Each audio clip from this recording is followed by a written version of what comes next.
DJ বাপি presentation. সাধনা তো জানে না যে এটা শালগ্রাম, আর বাড়িতে নিয়ে গিয়ে তাকে মধু দিয়ে, দুগ্ধ দিয়ে, ঘিত দিয়ে, গঙ্গা দিয়ে স্নান করিয়ে, তাকে চন্দন তুলসী দিয়ে, বনমালা দিয়ে সাজিয়ে সিংহাসনে রেখেছে। রাতের বেলায় স্বপ্ন দেখাচ্ছে সেই সদানন্দ বাবাজিকে, আমি তো মাছের দাঁড়িতে ছিলাম, ভালোই ছিলাম, তুই কেন আমাকে আনলি? এখনো সময় আছে, কাল সকাল বেলায় ফিরিয়ে দিয়ায়, নালে আমি তোর সর্বনাশ করব। সদানন্দ বাবাজি উঠে বলছে, সর্বনাশ করতে আর তুমি বাকি কোথায় রেখেছো? আমি তো ভালো ছিলাম, তুমি আমাকে বিয়ে করিয়ে ছেলে মেয়ে পুত্র পরিজন সব করেছো, তুমি আর সর্বনাশ করতে কোথায় বাকি রেখেছো? নতুন করে যদি কিছু সর্বনাশ করবে করো, যেন আমি চোখে তোমার দেখতে পাই। দেখো সাধু কেমন হয়, ভক্ত কেমন হয়, আর ভগবান কেমন হয়, তার পরীক্ষা চলছে। ঠিক 4 দিনের দিনে 12 বছরের একটা ছেলে, সদানন্দের ছেলেটা মারা গেল। গ্রামের মানুষ অবাক, এই সদানন্দ শোন, ওই কালো পাথরটাকে এনেছিলিস বলে তোর পুত্র আজকে মারা গেল। না, পুত্রকে সৎকর্ম করে শ্মশান থেকে ফিরে না আসতে আসতে তার ছোট ছেলেটাও মারা গেল। দেখো সব শেষ। বলছে দেখ, হয় তুই এই পাথরটাকে ফেলে দে, নাহলে এই গ্রাম ছেড়ে পালিয়ে যা।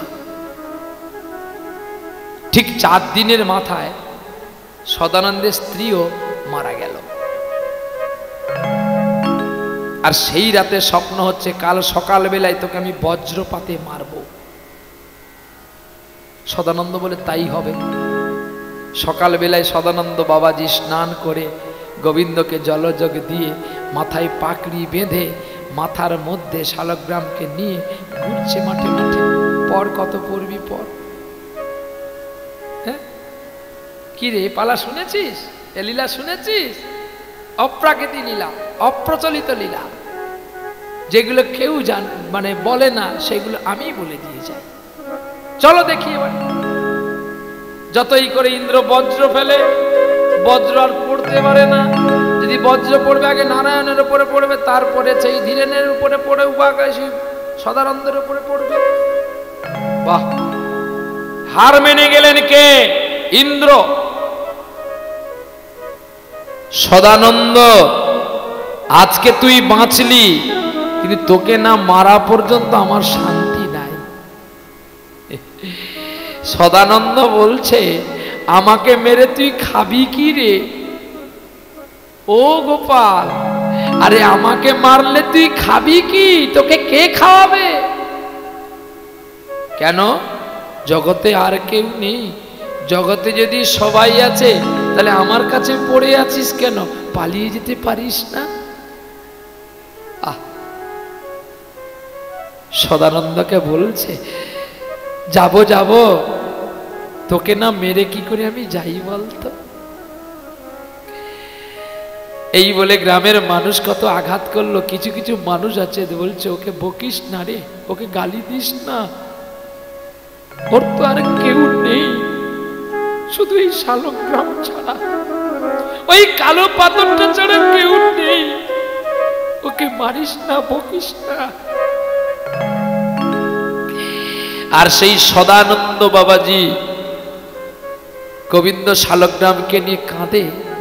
আর ওদিকে শালগ্রাম দিয়ে দেওয়ার পরে সাধনার জালে মাছও পড়ে না, আর সাধনা ভিক্ষা করতে গেলে কেউ ভিক্ষা দেয় না। কে যেন একটা দৈব নিয়ে বলে দিল, তোদের জন্য বৃন্দাবনের জায়গা কেনা আছে, বৃন্দাবন পালিয়ে যা।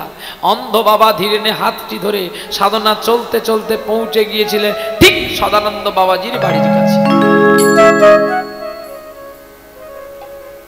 আর কে যেন বলে দিল, বৃন্দাবন তো এখানেই, আর বেশি দূর যাওয়ার দরকার নেই, বাম পাশে একটা মন্দির, ওখানেই চলে যা, ওখানেই বৃন্দাবন আমি আছি।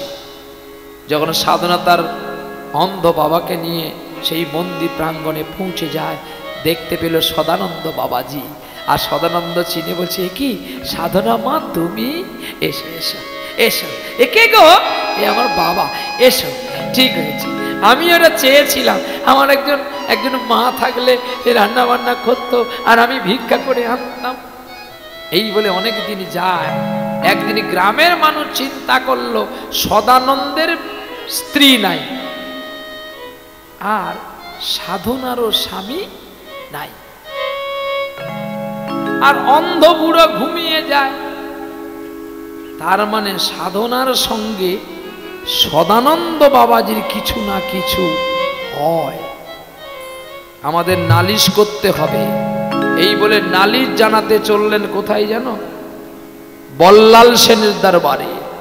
আর সেই বল্লাল সেনের দরবারে যখন নালিশ জানাতে গেল, মারতে মারতে চাবুকের আঘাত করতে করতে নিয়ে গেল কাকে জানো?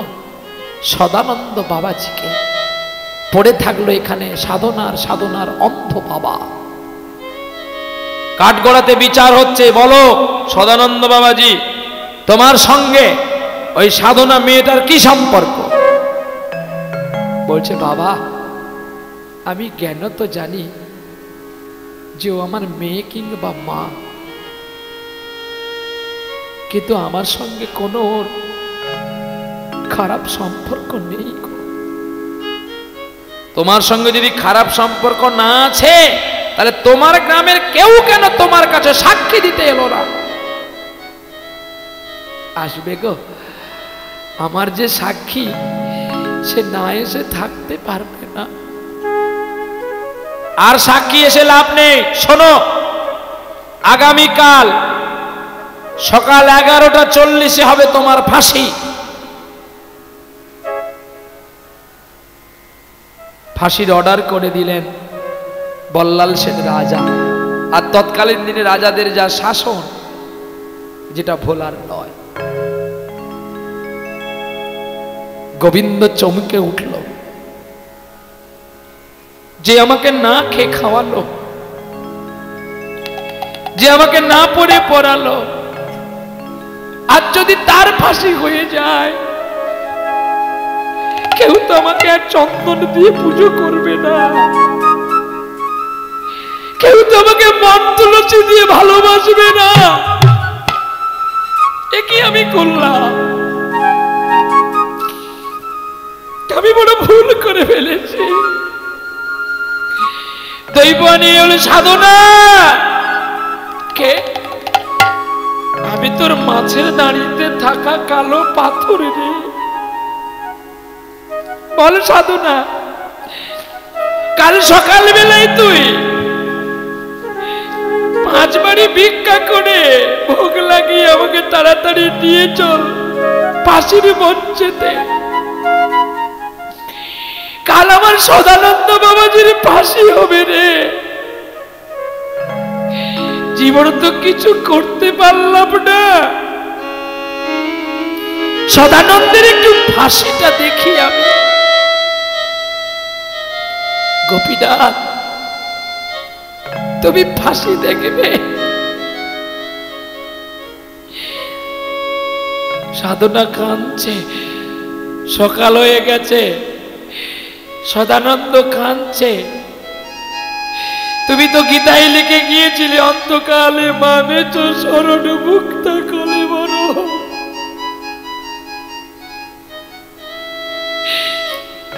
নারায়ণ, আমি ধন চাই না, যশ চাই না, মান প্রতিপত্ত কিছুই চাই না, শুধু মৃত্যুকালে যদি একবার আমি তোমাকে দেখতে পেতাম, আমার জীবনটাকে আমি ধন্য করতাম। নারায়ণ, আমার জীবনটাকে আমি ধন্য করতাম।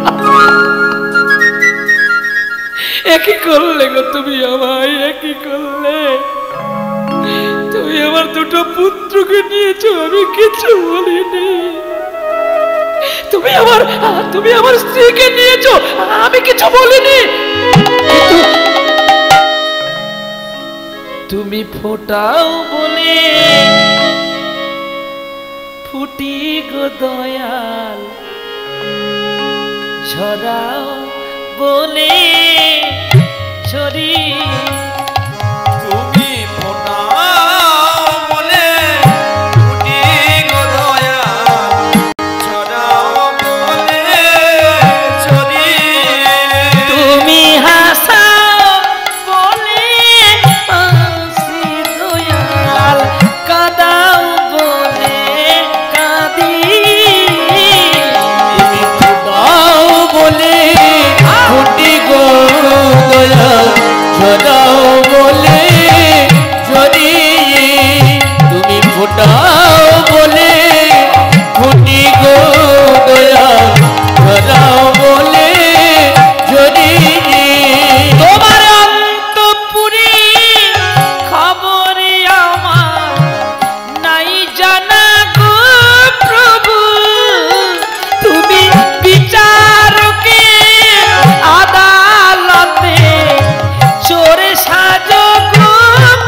হবে না, মুখে কালো কাপড়টা দিয়ে দে, হাত পা বেঁধে দে।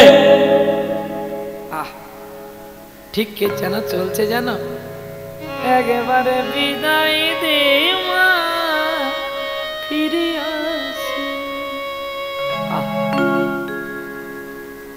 ছোট্ট ছেলেটাকে মেদিনীপুরে যাকে ধরেছিল বীর ক্ষুদিরাম,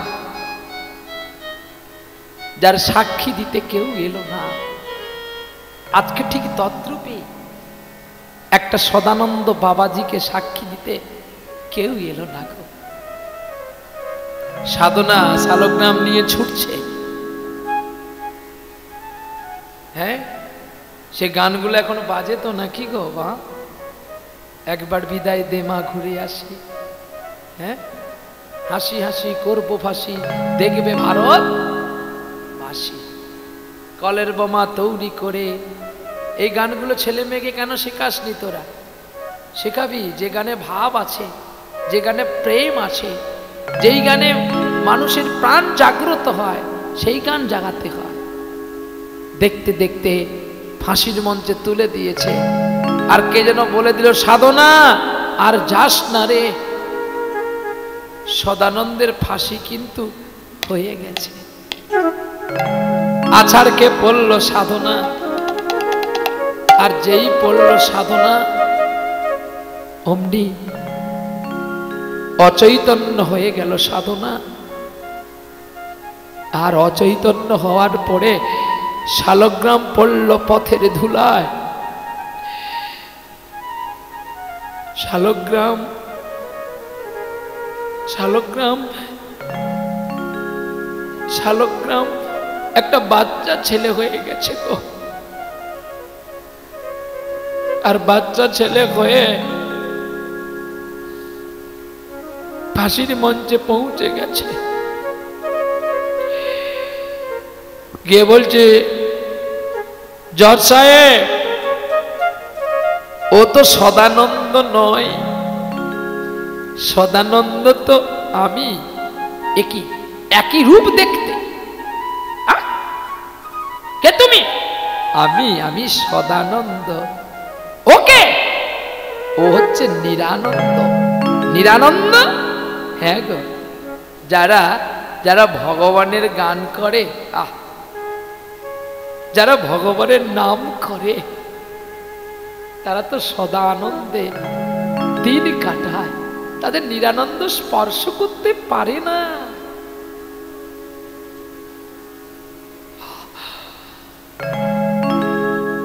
সদানন্দের মুখ থেকে কাপড়টা খুলে দেওয়া হয়েছে। সদানন্দ দেখছে ভগবানকে। কে তুমি? কি নাম তোমার? কি নাম তোমার? আমার নাম সদানন্দ। না, মিথ্যে কথা, আমার নাম সদানন্দ। তোমার নাম সদানন্দ নয়, তোমার নাম নিরানন্দ। যারা গোবিন্দের গুণগান গায়, যারা গোবিন্দের চিন্তায় চিন্তন থাকে, তাদের কেউ না থাকলে তাদের ভগবান আছে গো। আসল সদানন্দ কেঁদে বলছে, আমার ভগবান কোথায়, যার জন্য আমি সব দিলাম। আরে আমার নিঠুর বন্ধু রে, আরে আমার নিঠুর বন্ধু,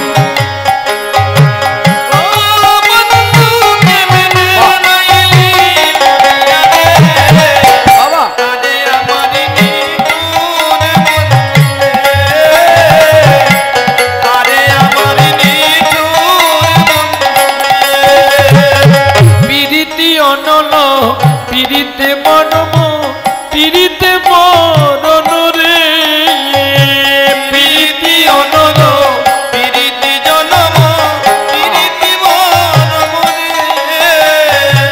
পিরিতি অনল মানে আগুন, আবার পিরিতেই জন্ম হয়, আবার পিরিতেই মরণ হয়।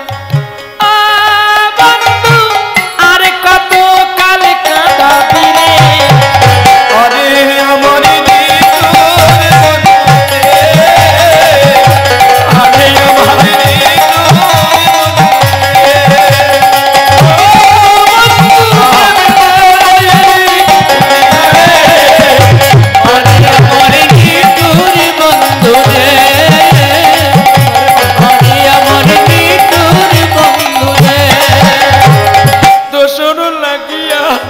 বাসর গড়িল অনলে পুরিল রে।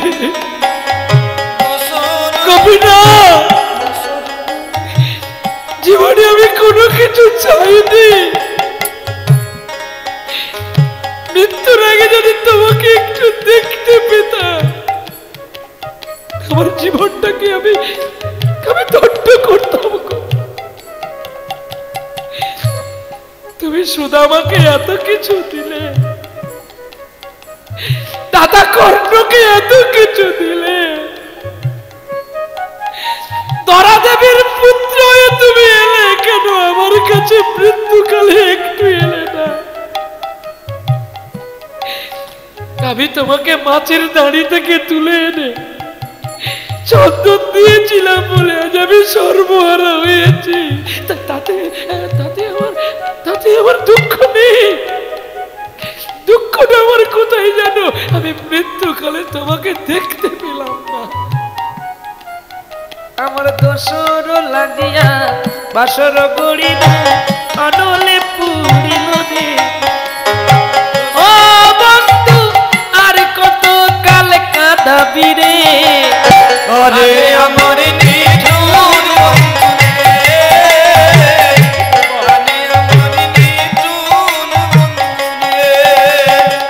দাঁড়াও, দুজনে কে আসল কে নকল আমি দেখবো। তুমি কে বলো সত্যি করে, আমি কে তুমি দেখবে? দেখো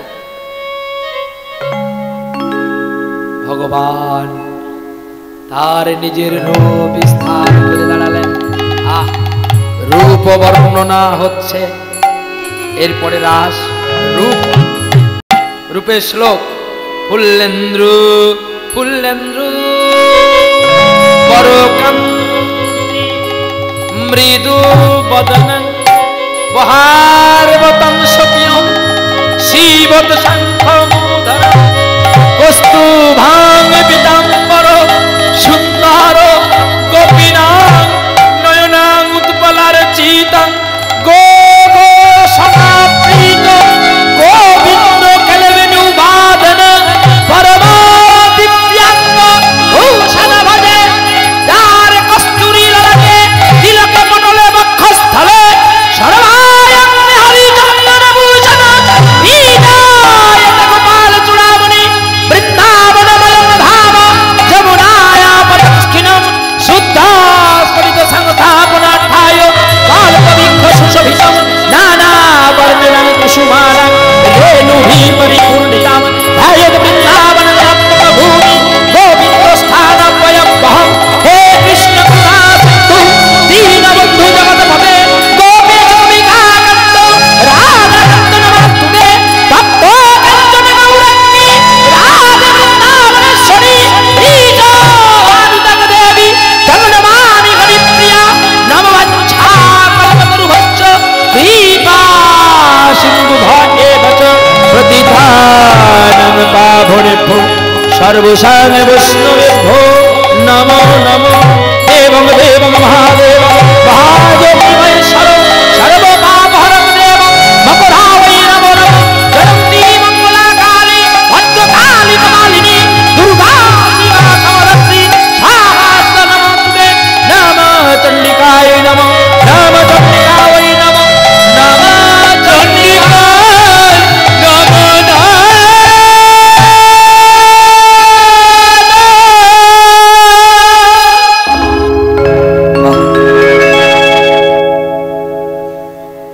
ভগবানের রূপ দেখে পাগল হয়ে গেলেন। চলছে আমার কানুষে বিনোদ বলা, আমার কানুষে বিনোদ বলা, আমার কানুষে বিনোদ বলা, আমার কানুষে বিনোদ বলা, এই বিনোদ। রূপের পথ হ্রাস হবে তো, তাই রূপ পথ অলৌকিক করে চলে যেতে হবে। চলো এইবারে যাই। আমার কানু সে বিনোদ রায়, আমার কানু সে বিনোদ রায়, বিনোদ চরণে বিনোদনপুর বিনোদ বিনোদে বাজে আমার বিনোদ ধরে বিনোদ মুরলি বিনোদ বিনোদে বাজে আমার বিনোদ বিনোদ বাজে আবার বিনোদ মাথাতে বিনোদ চূড়া বিনোদ রাধার লেখা বিনোদ ধরে বিনোদ মুরলি বিনোদ বিনোদ বাজে আমার বিনোদ বিনোদ বাজে রাই দাঁড়ালো শ্যামের বামে রায় দাঁড়ালো স্বামীর বামে আইরে সখী তোরা গোপী গনে রাই দাঁড়ালো শ্যামের বামে আইরে সখী তোরা গোপী কানে রাই দাঁড়ালো স্বামীর বামে ভগবান কৃষ্ণকে নিয়ে সদানন্দ বাবাজি বৃন্দাবনের পথে চললেন আর বৃন্দাবনে ব্রজবাসিনী ঘরে ঘরে গিয়ে ভিক্ষা চাইতে শুরু করলেন গো ওগো কে আছো গো আমার জন্য ভিক্ষা দাও না আমি না আমার রাধা গোবিন্দের সেবা দেব সকলে মিলে ভিক্ষা দিল আর বৃন্দাবনে ব্রজবিহারীর মন্দিরে সকলে যুগলে প্রার্থনা করলেন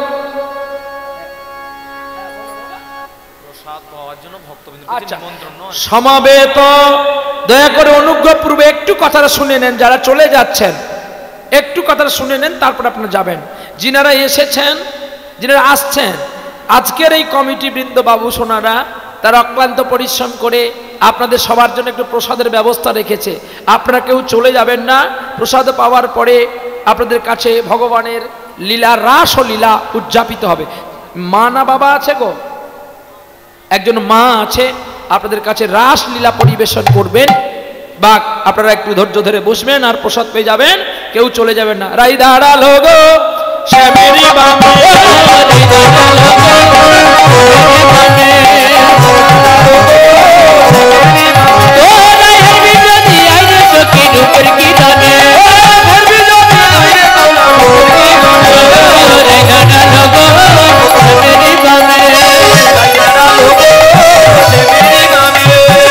কি বলে আমার কৃষ্ণ মদন মোহন মদন মোহন মদন মোহন হারি বলে আমার রাধা বামে যত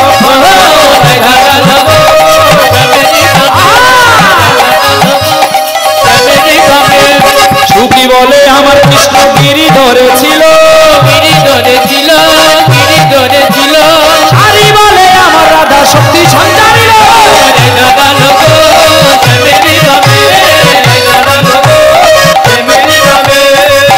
বলে আমার কৃষ্ণ গিরি ধরেছিল গিরি ধরেছিল হয় গিরি ধরেছিল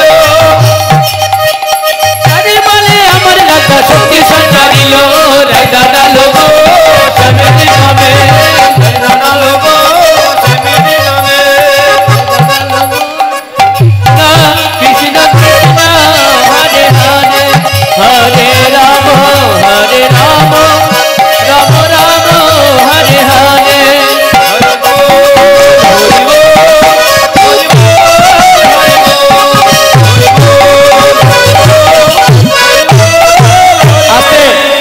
আচ্ছা একটু দাঁড়াও এই ফুলদানিগুলো ভেঙো না আমি নিচে নামবো নামলে তোমরা দিও হ্যাঁ একটু দাঁড়াও চল সোনারপুর থেকে আগত